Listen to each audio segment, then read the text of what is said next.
Iris art centre സംഘടിപ്പിക്കുന്ന summer art exhibition Kanhangad Lalithakala Akademi art ഗാലറിയിൽ ആരംഭിച്ചു. 2025 മെയ് 12 മുതൽ 15 വരെ നടക്കുന്ന പ്രദർശനത്തിൽ 50 കുട്ടികളുടെ രചനകളാണ് പ്രദർശിപ്പിക്കുന്നത്.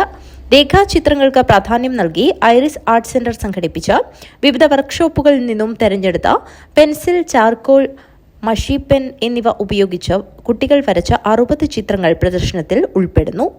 അച്ഛനെയും അമ്മയെയും മോഡലാക്കി ദേവദർശൻ വരച്ച സ്കെച്ചുകൾ, ധാർമ്മിക് സൂര്യ വരച്ച തെയ്യം രേഖാചിത്രങ്ങൾ, അഭിരാമിയുടെ കാർട്ടൂൺ രചനകൾ, ദേവനന്ദ വരച്ച പരിസര പഠന രേഖാചിത്രം എന്നിവ പ്രദർശനത്തിലെ ശ്രദ്ധേയമായ ചിത്രങ്ങളാണ്.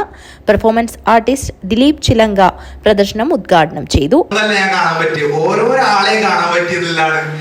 ഒരു സന്തോഷം ഉണ്ടാക്കിയ ഒരു കാര്യം അത് ഓരോ കുട്ടികളെയും കാണാൻ പറ്റി.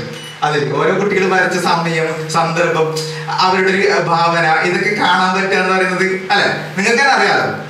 ഒരാൾ ചിത്രം കണ്ട അത് എന്റെ ചിത്രമാണെന്ന് പറയുന്ന ഒരു അവസ്ഥയിലേക്ക് സ്ഥാനത്തുക എന്ന് പറയുന്നത് ഭയങ്കര രസമുള്ള പരിപാടിയാണ്. സത്യത്തിൽ ബേസിക്കലി ആർട്ട് എന്ന് പറയുന്നത് ഒരു എക്സ്പ്രഷൻ ആണ്. എനിക്ക് ഫീൽ ചെയ്തിട്ടുള്ള ഒരു എക്സ്പ്രഷൻ ആണ്. നമ്മളുടെ മനസ്സിലും പിന്നെ എന്താ പറയാ ഓർമ്മയിലൊക്കെ ഉള്ള ഒരു എക്സ്പ്രഷൻ ആണ് ഒരു ആർട്ട് എന്ന് പറയുന്നത്.